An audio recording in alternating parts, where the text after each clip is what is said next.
Pollen agro minerals private limited. संशोधन, गुणवत्ता, सेवा के साथ हमारा लक्ष्य समृद्ध भारत। शेतकऱ्यांच्या मनामध्ये बरेच काही प्रश्न असतात की आता हे पानं अचानक कोकं सोडून बाहेर पडायला लागली, म्हणजे म्हणजे खोड किसेल का? तर आता विचार केला तर हे जे पान आहे, हे पान ज्या वेळेला जन्म घेतलेलं असतं त्यावेळेला खोडाचा आकार हा लहान असतो, त्यावेळेला त्याच्या सोपटाच्या त्या आकाराप्रमाणे ते सोपट त्या पानाचं तयार झालं। आणि त्यानंतर जेव्हा शेतकरी, वातावरण आणि त्यांचे प्रयत्न हे सगळे एकत्र येतात त्यावेळेला नैसर्गिक त्याच्या बांध्यापेक्षा मोठा बांधा होतो, म्हणजे बुंद्याची साईज त्याला जे एक्सपेक्टेड आहे त्यापेक्षा जेव्हा मोठी होते तेव्हा पहिली 4 पानं जी स्ट्रगल मोड मधली असतात ती 4 पानं बुंदा सोडून निघतात। तेव्हा त्याच्यासाठी घाबरायची आवश्यकता नाही, हे सुटणारच पहिली 4, कारण ही रोपाच्या प्राथमिक अवस्थेमध्ये वाढलेली पानं आहेत, त्यामुळे त्याचा आकार जो आहे कव्हरचा लहान राहतो, ती 4 पानं सुटतातच। त्यानंतर जेव्हा वेन व्हायला लागते त्यावेळेला देखील एक 4 ते 6 पानं जातात। ती का जातात तर त्यावेळेला जे हार्मोन्स लागतात, म्हणजे जे वेन होण्यासाठी जे लागणारे शरीरामध्ये हार्मोन्स आहेत ते तयार करायसाठी जर शरीरामध्ये तेवढं पर्याप्त जर साठा नसला तर ते काय करतात, जुन्या पानातून घेऊन वरती प्रेग्नन्सीला म्हणजे डिलिव्हरीला ते वापरत असतात। त्यामुळे त्यालाही ते घाबरायची काही आवश्यकता नाहीये। आता थंडी येईल, आता जसं आपण आतापर्यंत सगळ्या गोष्टी सांगितल्या त्या सगळ्या तुम्ही फॉलो केल्यात, म्हणजे जसं की आम्ही जे म्हणतोय, आम्ही जे स्वप्नात पाहिलंय किंवा आम्ही आज जे लोक शेतकऱ्यांच्या शेतावर बघितलं, आज भले सोलापूरला आम्ही लेट आलो पण भारतभरामध्ये जे आता आम्ही मुवमेंट चालू केली ह्या गेल्या 5-6 वर्षात त्याचा फायदा दिसतोय की आज तुम्ही ह्या शेतामध्ये प्लॉट लोकडा बघितलं तर आपण आता इस्रायलला काय मागा आहोत, फिलिपिन्सला काय मागा आहोत, काहीच नाही आहे। आम्ही त्याच्या जवळपास म्हणजे पोहोचलो होता। आता त्यांच्यापेक्षा आणि आमच्यापेक्षा वेगळं काय आहे की फक्त वातावरण, की त्यांच्याकडे 2 सीझन येतात हंगाम, आमच्याकडे 3 आहेत, त्यामुळे आम्हाला लिमिटेशन काय की आमच्याकडे 2 पेक्षा जास्त खुडवी घेता येत नाहीत, ती लोक 30-32 पर्यंत खुडवी घेतात। आता हाच एवढा जर फरक सोडला तर आपण त्यांच्यापेक्षा वेगळं काही नाही आहोत। आता बेड बघा, बेडची जी उंची आहे, थोडीशी बेडची उंची आम्हाला जास्त झाली, तर ते पाऊस काळ कमी असल्यामुळं बेड बसला नाही। हा, थोडीशी उंची जास्त झाली, ठीक आहे। काय जमिनीच्या हिशोबाने जर आम्ही विचार केला तर ही 11-12 इंचाची दिसती, ही आपल्याला 9 ते 17 दिवस झाले की ट्रॅक्टर परत मारला होता।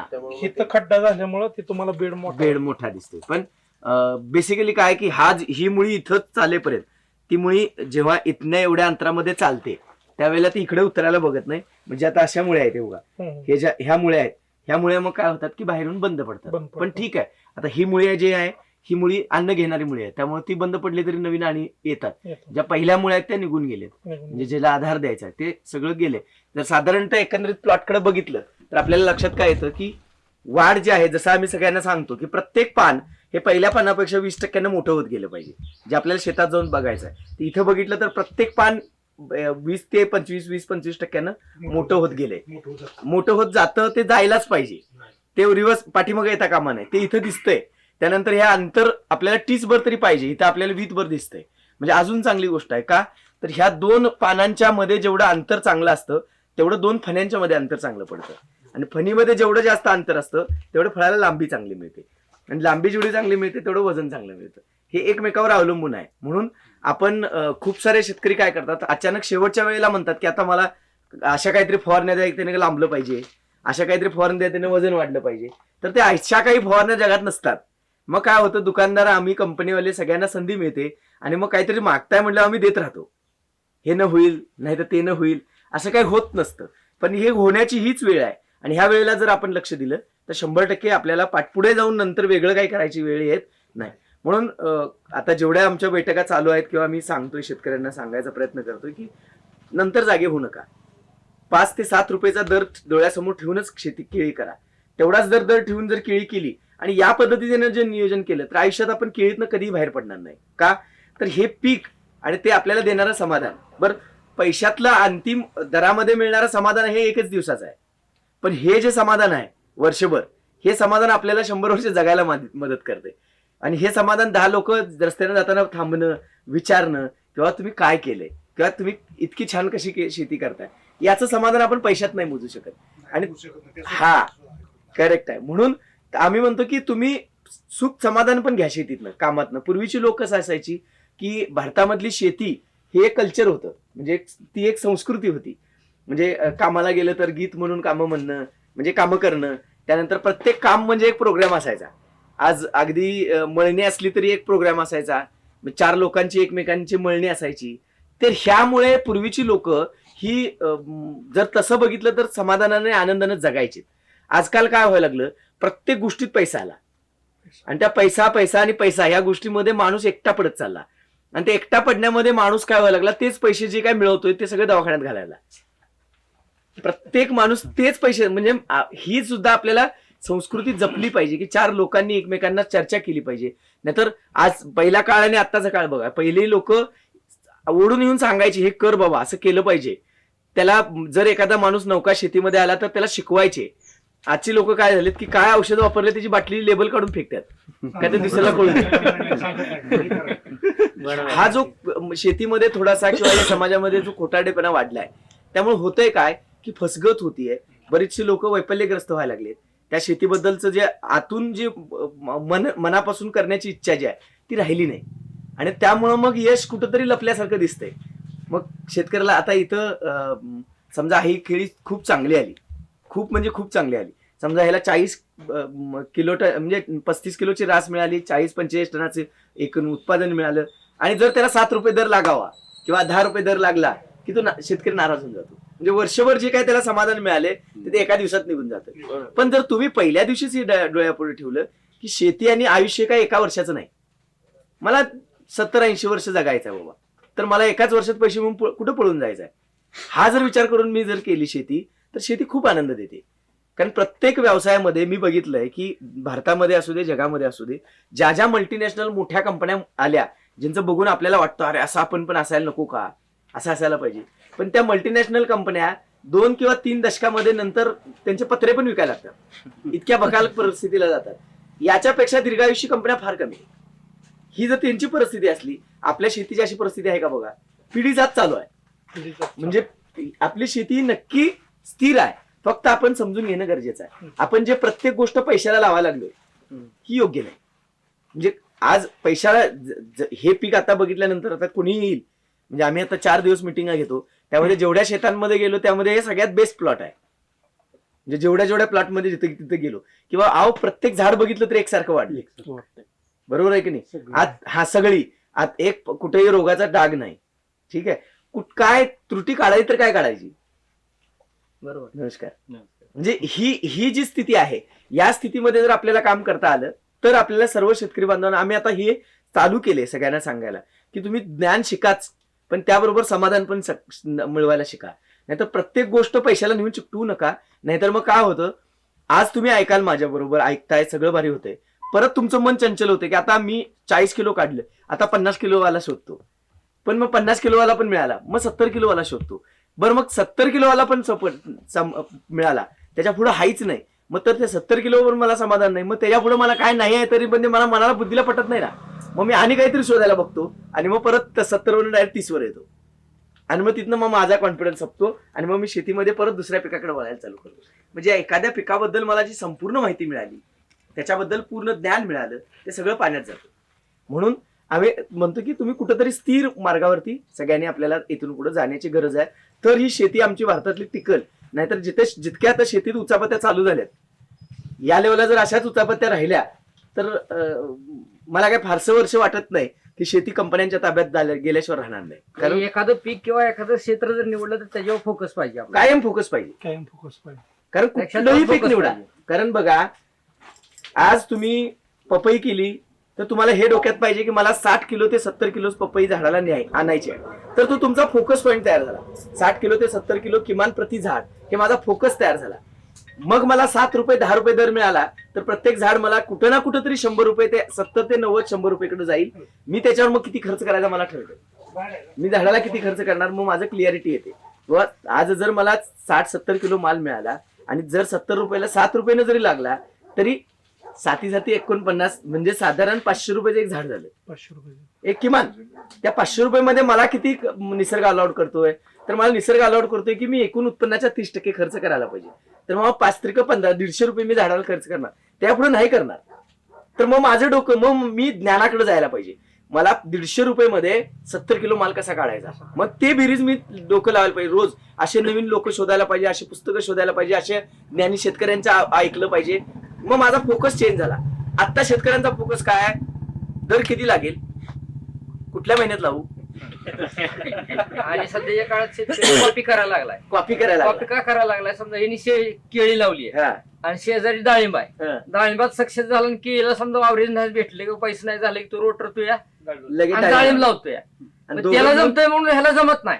नाही, ते प्रत्येकाला एक की मिळालेली असते. की म्हणजे काय, की त्या पिकाबद्दल कोणत्याही गोष्टीबद्दल म्हणजे एक आस्था असते आतमध्ये. आणि आपल्या शरीरामध्ये जे आपल्या माइंडसेटमध्ये जे काही गुण आहेत ते त्या पिकाला ज्या वेळेला मला मॅच होतात त्यावेळी ते पीक मला इतकं सहज येतं की मी ते सांगू शकत नाही, पण मला जमत असतं. जसं एखादं जनावर आपण पाळलं की ते आपल्याला मारत नाही, बाकी सगळ्यांना मारतंय. ते का मारतं, कारण ते आपल्याला कनेक्ट होतं.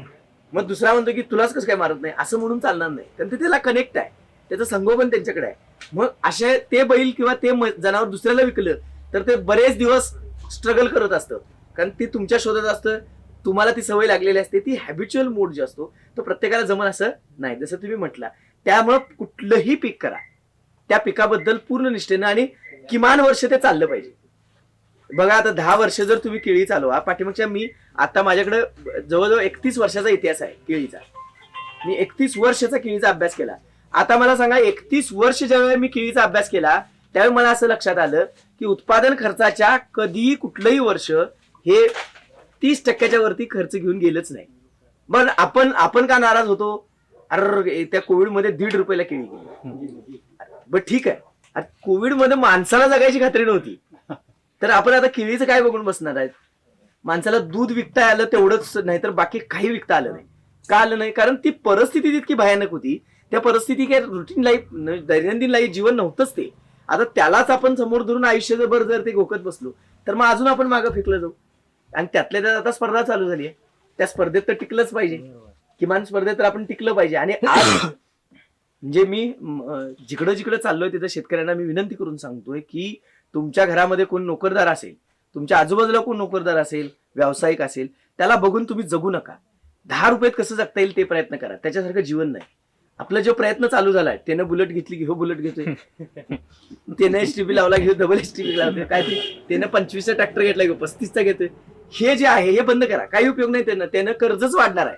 मग अशी जी आता परिस्थिती चालू झाली आहे, या परिस्थितीमुळे मग प्रत्येक पिकामध्ये आपण काय त्यांना नावं ठेवतोय असा भाग नाही, पण ह्याच्यातनं आपण शिकलं पाहिजे की प्रत्येक पीक आज एक्सपोर्टर आमच्या येतील, व्यापारी येतील, जपा जपा म्हणतील, पण किती जपायचं ते पण आपण ठरवायचं. ते केळी नाहीतर आम्ही तिकडे पोरांना तिकडे बोंबल्याला दुधाला पैसे नसले चालतील, पण जपा म्हणलं की आता मी बघितलं परवा रेट आहेत म्हणल्यावर शेतकऱ्यांनी आता तर असा धडाका चालू केलाय, वरनं 5 ग्रॅम GF वर ते खालनं 10 ग्रॅम सोडतंय आणि काय वाटेल ते करायला.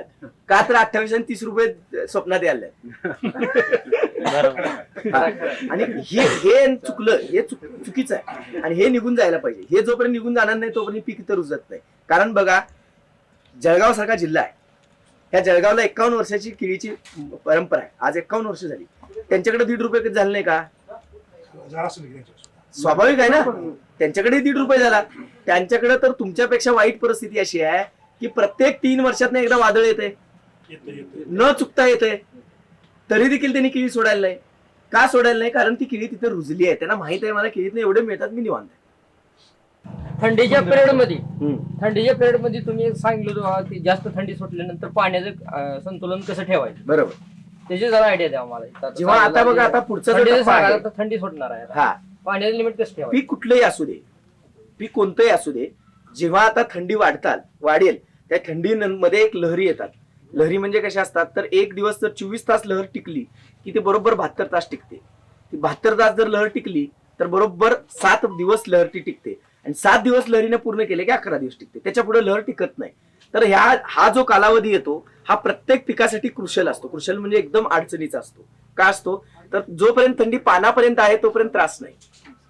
पानं करपतील, पानाची कड करपल किंवा चट्टे येतील, त्यातनं आपल्याला परत रिकवर होता येईल. पण जर ती थंडी हळूहळू करत या पानावरनं जर जमिनीत उतरली तर सगळ्यात वाईट. परत जमिनीत उतरलेली थंडी सहजासहजी पिकाच्या शरीरातनं बाहेर निघत नाही. का? तर जमिनीत ज्या दिवशी थंडी उतरते त्यावेळेला जमिनीमध्ये असणारा जो अन्न घेण्याची प्रक्रियेमध्ये सहभाग घेणारा मोठा भाग जो आहे तो आहे रायझोस्पियर. रायझोस्पियर म्हणजे एक अशी यंत्रणा असते जमिनीमध्ये जी यंत्रणा मुळांना अन्न आणून देत असते. म्हणजे मुळे डायरेक्ट अन्न कधी घेत नाहीत पिकाची, त्याला एक अन्न आणून देणारी एक यंत्रणा असते, निसर्ग निर्मित यंत्रणा आहे. त्याच्यामध्ये कोण असतं तर काही चांगल्या बुरशी आणि काही चांगले बॅक्टेरिया. पृथ्वीवरती एकच ठिकाण असं आहे की ज्या ठिकाणी बॅक्टेरिया आणि बुरशी एकत्र काम करतात. अदरवाईज जिथं बॅक्टेरिया असतो तिथं फंगस येत नाही, जिथं फंगस असतो तिथं बॅक्टेरिया नसतो. पण दोन्ही एकत्र असणारे एकच ठिकाण आहे, मुळीच्या आजूबाजूच एरिया, आणि त्या एरियाला म्हणतात रायझोस्पियर. या दोघांच्या असेंब्लेशनला रायझोस्पियर असं म्हणतात. ही दोघं एकमेकांच्या हातात घालून काम करतात. म्हणजे करतात काय तर ते आजूबाजूला जाऊन बायोमॉस खात असतात. बायोमॉस म्हणजे शेणखत टाकलेलं वेस्ट, तुम्ही जे जे काही टाकता ते खात खात खात ते आजूबाजूला पांढऱ्या धाग्याने वाढतात. असं तुम्ही बघितलं असेल तर मुळीच्या बाजूला जमीन नांगरताना दिसेल तुम्हाला पांढरे धागे जमिनीतनं वाढलेले असतात. आणि हे धागे कशाचे असतात तर बुरशीचे असतात.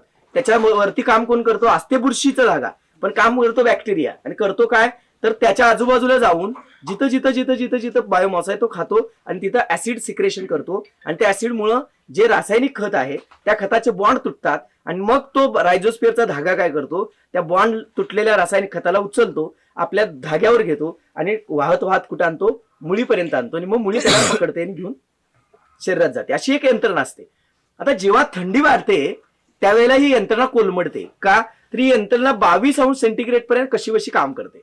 22 पेक्षा थंडी जर खाली आली ही यंत्रणा जागेवर कोलमडते. का कोलमडते, जसं आपण त्याला उचलून फ्रीजमध्ये ठेवावं, काहीच करू नये, गप्प राहावं, तसं मग बॅक्टेरिया 22च्या खाली काम करत नाही. आणि 22च्या खाली बॅक्टेरियाचं काम थांबलं की 18च्या खाली फंगसचं काम थांबतं. आणि 18 आणि 22च्या खाली दोन्ही टेम्परेचर आले की मुळी लागणारं अन्न मिळायचं बंद होतं. त्याचबरोबर ही थंडी काय करते, मुळांवरती एक असं कापसासारखा एक थर असतो बघा, असं कापसी थर असतो. तो जो थर असतो त्याला चार्ज म्हणतात. एक कूस असते त्याला चार्ज म्हणतात. तो चार्ज काय करत असतो की आजूबाजूला आलेले अन्नद्रव्य जे आहेत त्याच्यावरती चार्ज काढून टाकणं आणि त्यातलं अन्न तेवढं काढून घेणं हे काम करत असतो. ती थंडी गेली रे गेली की हा पांढरा चार्ज मावळून जातो, निघूनच जातो. तो निघून गेला की मुळी जी आहे ती काळी पडायला चालू होते आणि काम करणं सोडून देते. हे सोडून दिलं, रायझोस्पियर बंद पडला, मुळी बंद पडली की त्याला अन्न मिळायचं बंद झालं. अन्न मिळायचं बंद झालं की हेच थंडी अजून थोडी तास झाली की सगळ्यात मोठा तोटा काय होतो, त्याच्या गाठीवरती आणि मुळांवरती असणारे मुळांचे डोळे जे आहेत ते सगळे झोपिले असतात. त्याला सुप्तावस्था म्हणतात, डॉर्मन्सी. आणि हे एकदा का गेले तर परत कधी मुळी चालू होईल आपल्या हातात राहत नाही. मग 2 महिन्यानं पण होईल, नाहीतर कधी होणार पण नाही. आणि मग मात्र झाड तिथनं पुढे इतकं ट्रबलमध्ये जातं की फेब्रुवारी आला, मार्च आला तरी झाडात काय सुधारणा व्हायला बघत नाही. आणि मग ती वेळ जर एकदा झाड तिथं अटकलं की मग तिथून पर्यंत केलेलं कष्ट सगळं पाण्यात जातं. म्हणून यात जर आपल्याला जर थंडीतनं वाचवायचं असेल तर करावं काय, स्पेसिफिक केळी असेल, पपई असेल, जी वार्षिक पिकं आहेत, इव्हन ऊस जरी असेल तर ऊसाचे सुद्धा कांड्या बारीक होत जातात. बरोबर थंडीचा कालावधी आला की इंचावर कांड्या येतात. तर अशा वेळेला काय करावं तर अशा वेळेला जेव्हा लहरी येतात आपल्याला मोबाईलमध्ये दिसतं टेम्परेचर काय कितीपर्यंत जाणार आहे, तर ते टेम्परेचरचा फोरकास्ट बघायचा 5-7 दिवसाचा. तो जर तुम्हाला दाखवत असेल की दिवस रात्रीचा फरक इतका आहे, तो 50% जर कमी दिसला, म्हणजे रात्रीचं टेम्परेचर जर पहाटेचं टेम्परेचर जर दाखवत असेल बाबा 15 आणि दिवसाचं टेम्परेचर जर दाखवत असेल 35, तर या दोन्हीमध्ये 50% जास्त फरक आहे. आणि असे दिवस आले की तुम्ही त्यावेळेला फुल पाणी चालवलं पाहिजे. आणि पाणी शक्यतो आता मी म्हणलो म्हणून तुम्ही सकाळी चालवा असं होत नाही. लाईट काय तुम्हाला कोण मोजून देत नाही. त्यामुळे जेव्हा तुमच्याकडे लाईट उपलब्ध आहे तेव्हा त्यावेळेला त्या लहरी जोपर्यंत थंडीच्या आत चालू आहे तोपर्यंत पाणी बंद करायचं नाही, फुल पाणी चालू द्यायचं. जास्त थंडी पडेल तेव्हा जनरल थंडी. आता थंडी तुम्हाला ओळखायचं काय, बघा होठ फाटायला चालू होतात, इकडे चरबरीतपणा येतो, हातावर फाटायला चालू होतं, त्याला थंडीची लहरी म्हणतात. नुसती अंगाला कुडकुड बसते त्याला थंडी म्हणत नाही, तोपर्यंत आपल्याला काही काळजी नाही. पण हे फाटाफाटी चालू झालं की समजायचं की बाबा आता थंडी घुसायला लागली. जशी तुमच्या शरीरात घुसते तशी ती जमिनीत पण घुसते. त्यावेळेला मात्र तुम्हाला जागं व्हावं लागेल. त्यावेळेला तुम्ही झोपून चालणार नाही. फाटलं तर आणू फाटू दे जरा, पण तुम्हाला जाणीवपूर्वक त्यावेळेला पाणी वाहायला पाहिजे. आता का व्हायला पाहिजे, कारण त्यावेळेला फक्त एकच पाणीच एकदम गोष्ट असते की ती गरम असते, बाकी सगळं थंड पडलेलं असतं. त्यामुळे ते जमिनीला गरम ठेवतं.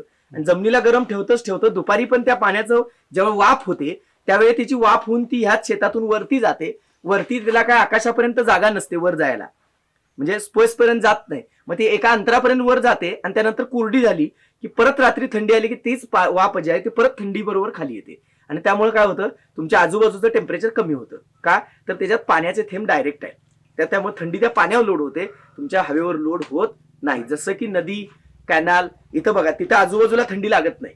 का तर तिथं पाणी आहे, आणि ते पाणी तिथं का थंड वाजत नाही, कारण त्या पाण्याचं दिवसभर झालेलं जे बाष्पीभवन आहे ते वरती केलेलं असतं आणि तेच परत सकाळी खाली आलेलं असतं. त्यामुळे तिथं तेवढंच धुकं बघा एकदम वेगळं दिसते आणि बाकीच्या ठिकाणचं धुकं वेगळं दिसते, त्यामुळे तिथं थंडी लागत नाही. हा काळजी घ्या. दुसरी, हा टॉपिक इथेच संपवतो, म्हणजे परत repeat नाही, मंदिरात जाऊ साहेब. बरं, त्या पिरियड मध्ये मुळीला ट्रेस मध्ये जाणार की थोडी जास्त नाही, पाणी मुळी झालं बंदच तर? पडणार. बरं, बघा, मग त्यासाठी मुळी परत बंद पर्याय. पडणार, पण कुठली जी काम करते ती त्याला अन्न मिळणार नाही, पण ती सुप्तावस्थेत जात नाही. नाही. तात्पुरती बंद पडते जोपर्यंत पाणी जादा आहे.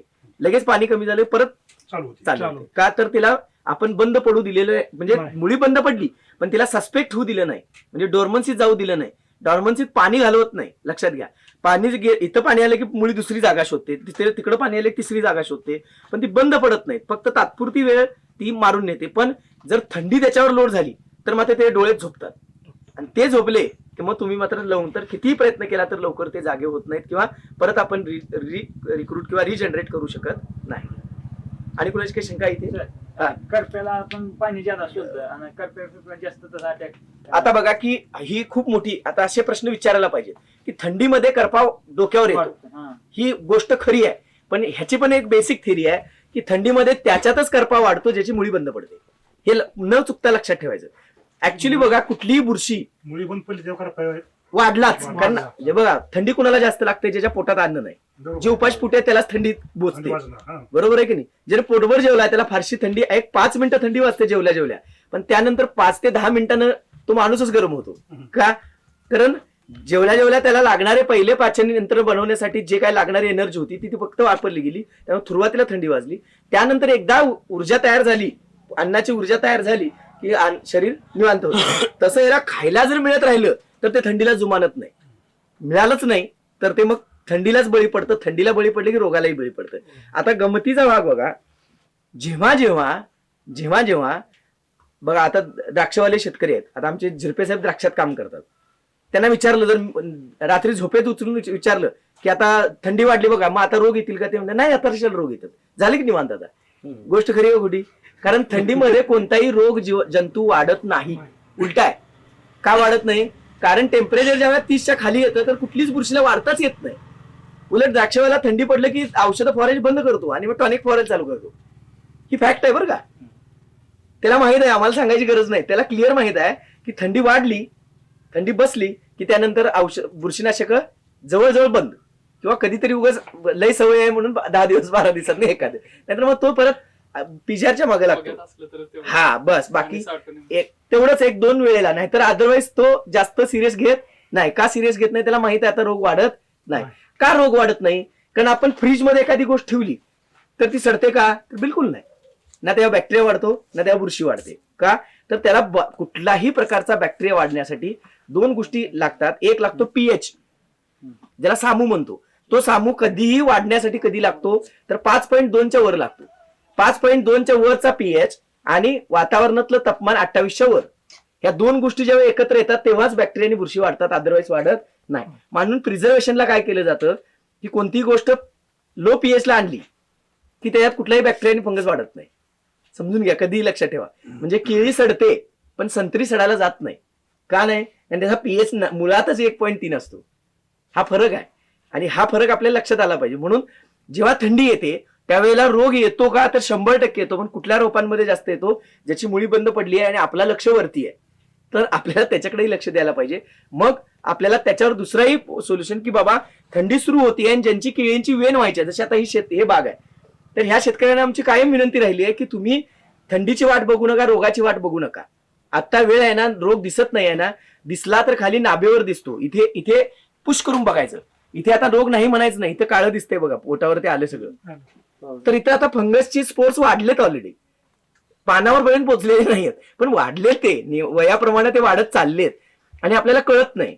आपण पानावर जोपर्यंत येऊन ते लाल पडत नाही तोपर्यंत आपण शांत असतो. लय भारी बाग आहे, तो पण वाट बघायचीच का? आता तर आला ऑलरेडी, इन्फेक्शन तर ऑलरेडी पास व्हायला लागले. तर आता हे इन्फेक्शन पुढे वाढू नये, त्याला सुयोग्य वातावरण मिळालं की ते रोपावर हवी होतं. आता त्याला रोपातलं म्हणजे झाडामध्ये इतकी चांगली ताकद आहे की त्याला ते वाढू देणे झाले. म्हणून ते वाढतंय कुठं, बाह्य वलयावर वाढायलंय. आतमध्ये पिशीत घुसले का, तर बिलकुल नाही. ते वाढायलंय बाहेरच्या बाहेर. आता म्हणजे स्पोर्स इथं येऊन साठलेत. जरा ते वातावरण त्याच्या फेवरमध्ये गेलं की ते पाण्यात जातं. तर ह्याच्या आधीच जर आपण त्याच्यावर बंदोबस्त केला, आणि म्हणून आम्ही म्हणतो की 3.5 ते 4 महिन्याच्या मध्ये एक रॅपिड स्प्रे घेऊन तुम्ही जे काही स्पोर्स आहेत ते बर्न करा. म्हणजे काय होईल, तुम्हाला नंतर फार त्रासच होणार नाही. आणि त्यावेळेला मग तुम्ही आता ही सगळ्यात चांगली वेळ आहे 4 महिन्याची, की अशा वेळेला केळी हिवाळ्यात जाते, त्याच्या आधी एक स्प्रे घेऊन सगळीकडे रॅपिड स्प्रे म्हणजे खोड भिजवायचं, पान भिजवायचं, प्रयत्न करायचा की जितकी पानं उन्हाच्या खाली आहेत, खोड भिजवून घेतलं. हा खोड प्लस पान पिन भिजवून घ्या. का घ्या, कारण नंतर वेन झाली की केळीत फवारणी करता येत नाही, नाहीतर मग फळावर डाग येतात. जे औषध फवारल ते फळाला डाग करतं. म्हणजे मग फळ वाचवायचं का लहान लहान स्पॉट आहे. हा, तिथं बर्निंगचे स्पॉट येतात, केमिकल बर्निंगचे, ह्या- जे बुरशीनाशक ह्या आहेत. स्टेजला प्रिव्हेन्शन म्हणून काय करता येईल? आता ह्या स्टेजला प्रिव्हेन्शन असं नाहीच आहे. आता इन्फेक्शन ऑलरेडी आहे. आता प्रिव्हेन्शन म्हणणं योग्य नाही. आता आता हा स्टेज आहे, ठीक आहे, पण कमकुवत प्लॉट असेल तर कमकुवत असू दे, चांगला असू दे, आम्ही म्हणतो की तुम्ही सरळ straight way copper hydroxide, native आणि त्याच्याबरोबर गन याचा एक रॅपिड स्प्रे घेऊन आता निवांत व्हा. हा जर स्प्रे झाला, चालत नाही का? एन पूर्ण झाले की चालत नाही. कारण एन पूर्ण जी औषधं बघा, आता केळीवरती येणाऱ्या रोगांमध्ये सगळ्यात जास्त त्रास देणारा रोग आहे सिगाटोका. आणि सिगाटोका जो रोग आहे तो कॉपर इन्फेक्शन आहे, म्हणजे तांबेऱ्यासारखा रोग आहे. आणि झोल वर्गातली सगळी बुरशीनाशकं जी आहेत त्याला जो सॉल्व्हंट वापरलं जातं किंवा ते बनवताना जे इमल्सिफायर वापरला जातो तो ऑइल बेस असतो. आणि त्याचा तोटा असा होतो की जेव्हा जेव्हा तुम्ही फवारता कुठलेही झोल, त्यावेळी बरोबर फळावर डाग येतात. आणि असे डाग येतात की ते त्यानंतर ते फळ बाजारात विकताना आपल्याला निम्मे सुद्धा पैसे होत नाहीत. मग आता रोगाला थांबवायचं का केळीला वाचवायचं असा प्रश्न नंतर निर्माण होतो. मग आपल्याला करावं लागतं की मग कमी वेळात बॅगिंग करून मग फवारणी घ्यायला लागते.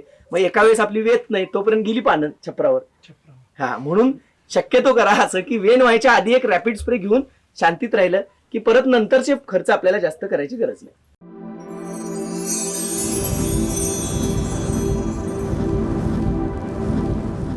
Pollen agro minerals private limited. संशोधन, गुणवत्ता, सेवा के साथ हमारा लक्ष्य समृद्ध भारत.